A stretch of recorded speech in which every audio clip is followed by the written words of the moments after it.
আজকে চলে এসেছি নতুন আরেকটি ব্লগ ভিডিও নিয়ে। আজকের রেসিপিটা হলো বাঁধাকপির মুচমুচে পকোড়া। তো আমি বাঁধাকপিটা বাগান থেকে তুলে অর্ধেকটা নিয়ে ভালো করে চিকন চিকন করে কেটে নিয়েছি অফলাইনে। তারপর দুটো বড় সাইজের পেঁয়াজও কেটে নিয়েছি। আজকে আমি বাঁধাকপির পকোড়া করে দেখাবো। তো এই সিজনে হচ্ছে কিনা বাঁধাকপিটা অ্যাভেলেবেল, আর এই বাঁধাকপিটা হচ্ছে কিনা আমার বাগানের এই বাঁধাকপি। তো এখানে আমি এক এক করে সব কিছু মশলা দিয়ে দেবো। দিয়ে দিয়েছি কাঁচামরিচ, আর একটু দিয়ে দিলাম শুকনো মরিচ এর গুঁড়া স্বাদ মতন, দিয়ে দেবো একটু জিরের গুঁড়া, তারপরে দিয়ে দেবো একটু ধনিয়ার গুঁড়া। সব কিছু মশলা একটু একটু করে দিয়ে আমি বাঁধাকপিটাকে ভালো করে মেখে নেব। একটু পরিমাণ মতন স্বাদ আনার মতন একটু দিয়ে দিয়েছি হলুদের গুঁড়া, তারপরে স্বাদ মতন একটু নুন দিয়ে দিয়েছি। তো এখানে আমার সব কিছু উপকরণ দেওয়া হয়ে গিয়েছে। এবারে হাতের সাহায্যে মেখে নেব বেসনটা দিয়ে এখানে বেশি বেসন দেওয়া হয়ে গেলে বাঁধাকপি পাকোড়াটা ভালো লাগবে না, ভাত ভাত করবে, ভাতের মতো লাগবে। তো আমি অল্প বেসন দিয়ে বাঁধাকপিটা ভালো করে হাতের সাহায্যে ভালো করে মেখে নেব, যাতে বাঁধাকপিটা আমি সিদ্ধ করে নিইনি। কাঁচা বাঁধাকপিটা একটু ভালো করে মেখে 10 মিনিট রেস্টে রেখে দিয়েছিলাম, যাতে বাঁধাকপিটা নরম হয়ে যায়।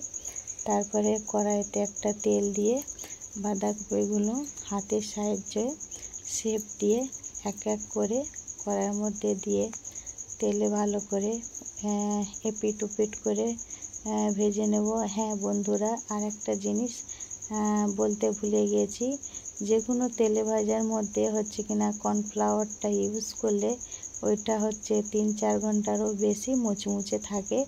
নাহলে কি ভাজার পরে ঠান্ডা হয়ে গেলে আর মুচমুচে ভাবটা থাকে না।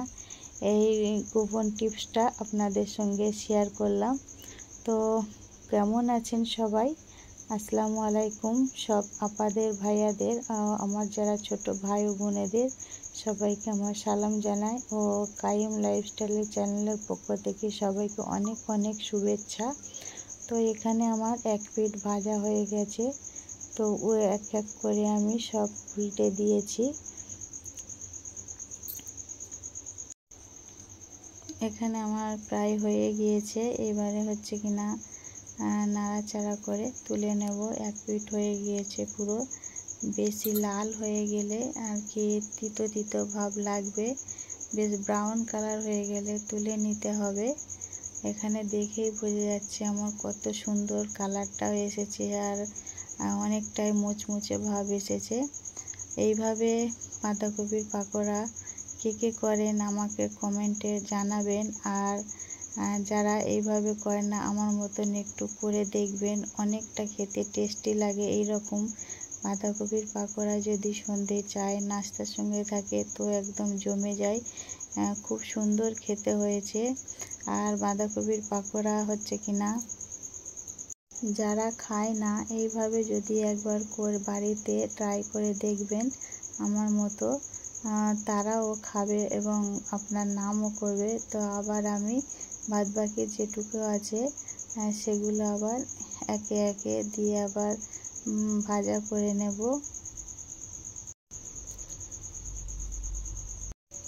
তেলটা বেশি হচ্ছে কিনা গরম হয়ে গেলে সহজেই হচ্ছে পুড়ে যাবে। তো গ্যাসটা সব সময় লো মিডিয়ামে রাখতে হবে, যাতে আস্তে আস্তে করে লালটা হয়, ভিতরটাও পুরো যেন পারফেক্টভাবে সিদ্ধ হয়ে যায়। এটা খেয়াল রাখতে হবে যে কোনো ভাজাভুজি জিনিসে। তারপরে অন্যদিকে চুলায় আমি ভাজা করে নিচ্ছি বিম কড়াই। তো এখানে আমার আলুটা প্রায় একটু ভাজা ভাজা হয়ে গিয়েছে। তো এখানে আমি একটু হলুদ গুঁড়ো দিয়ে ভালো করে আবার নেড়ে চেড়ে লাল করে নিয়ে তারপরে হচ্ছে কিনা বিম কড়াইটা ঢেলে দেবো। বিম কড়াইটা আমি আগে অল্প একটু পানি দিয়ে সিদ্ধ করে রেখে দিয়েছি, যাতে তাড়াতাড়ি ভাজাটা হয়ে যায়।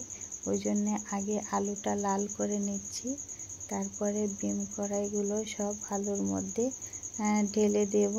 দিয়ে একটু নাড়াচাড়া করে লাল করে নিলে আমার বিম কড়াই ভাজাটা হয়ে যাবে। তো ভিডিওটা আমি আজ আর বেশি বড় করিনি। ভিডিও দেখতে দেখতে যেসব বন্ধুরা আমার শেষ পর্যায়ে চলে এসেছেন তাদেরকে জানাই অন্তরের অন্তঃস্থল থেকে অনেক অনেক ভালোবাসা ও শুভেচ্ছা। আর যেসব নতুন বন্ধুরা আমার ভিডিওটা দেখছেন তাদের জানাই অনেক শুভেচ্ছা। তো আমার ভিডিওটি যদি ভালো লাগে তাহলে আমার চ্যানেলটিকে সাবস্ক্রাইব করে পাশে থাকা বেল আইকনটিকে প্রেস করে আমার পাশে থেকে যাবেন। তো সবাই ভালো থাকবেন, সুস্থ থাকবেন আর আমার জন্য দোয়া করবেন। আর আপনাদের সুন্দর সুন্দর মন্তব্য কমেন্টের মধ্যে জানাবেন। আল্লাহ হাফেজ।